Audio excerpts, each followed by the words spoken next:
McCaffrey's going to get the ball the most on this team. He's going to carry it at least 15 times a game. He's probably going to catch at least 5 passes a game, 4 or 5, 20, 25 touches a game. Does that sound about right? And how many does that leave for everybody else?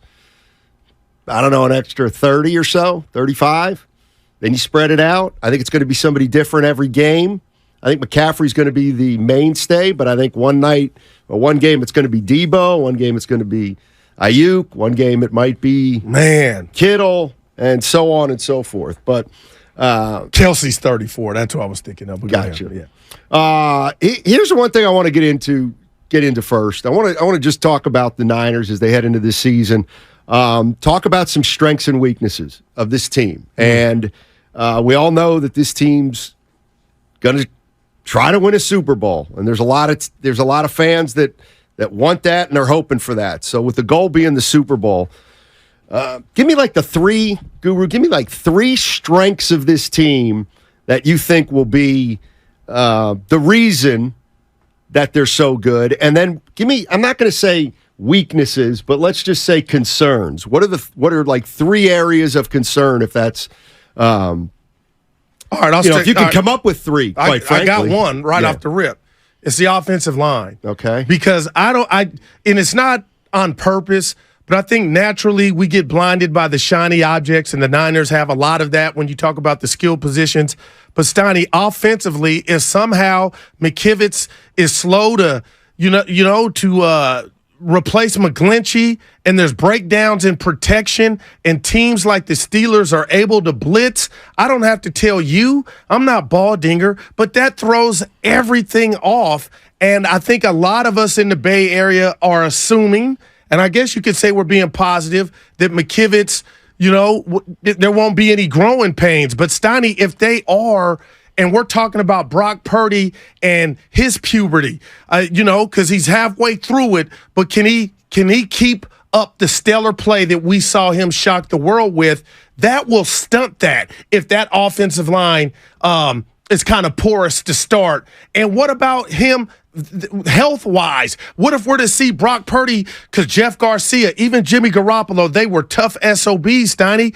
What if we got to see young Brock Purdy because he ain't the biggest of guy, and what if we see him get hit left and right? That changes everything. So that's my number one concern for the Niners as a whole, is their offensive line. Because if you're telling me McCaffrey is your bell cow and you're going to be able to throw to whoever you want, Steiny, you got to have a Rolex. You got to have time. How about a strength?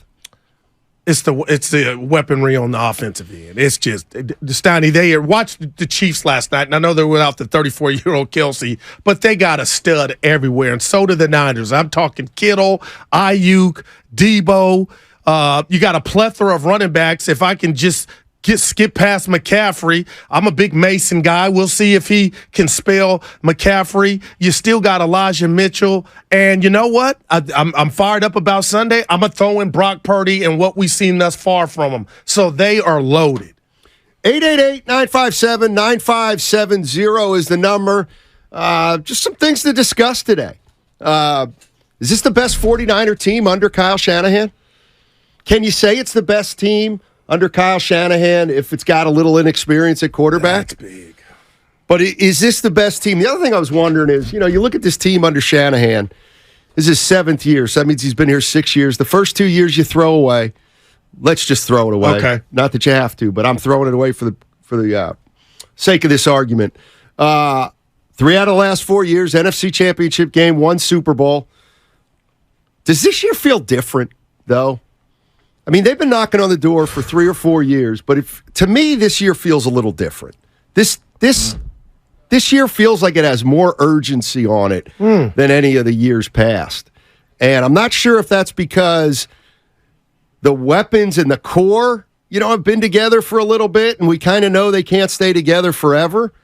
But I'm wondering, if this feels like the make or break season, not necessarily for Kyle or anything like that, but what happens if you have a pretty good year and you can't get it done? What do you do then? Because then you're looking at 4 out of 5 years where you can say, God, we're a really good team, but we haven't been able to get through. Then what do you do then? Yeah, I don't know. Yeah. Because that's the thing. I mean, you've put all your eggs in this basket. You think you're more talented than you ever have been. I just feel like there's and I have this under my strengths. Okay. And we're just going 888-957-9570. What are the things that give you confidence, and what are the challenges this team's going to have to overcome? But to me, I have under a strength their identity and slash their sense of urgency. It feels to me like the players on this team that know better know that this is the year. Okay. And I just feel like this team's as together now as they've been in a while. They have a common goal. I don't think individual numbers mean a lot to any of them at this point. And so I just feel like the 49ers right now are a team that's together, and that you can't win a Super Bowl if you're not together. And right now they're together, and I think that's a good start to the season. Let me ask you this with that, because you got me thinking. So is there any situation in your mind that plays out to where we could see the Niners, and I'm fast forward in 8 weeks, 3-5, or is that togetherness and the fact that you feel like there's a sense of urgency from the players that there won't be a slow start to the Niners here? Not that it's obvious it's not a death blow if they were to have one, because they've proven that the last 2 years. But Steiny, it sounds like you're saying, you know what, Goo? I think this team is lock and loaded. There won't be a slow start. They say there won't be. They're focusing on not having a slow start. Pittsburgh ain't going to be easy, man. Their focus is getting the home field advantage throughout the playoffs. That's the goal.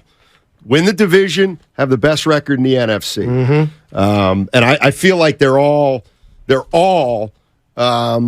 together on that. From the 925, Trucker 23, weakness, special teams, depth, offensive line, strengths of the defense schemes, offensive weapons, and quick distribution from Brock Purdy. Those are Trucker 23's strengths and weaknesses. Yeah, and we'll see.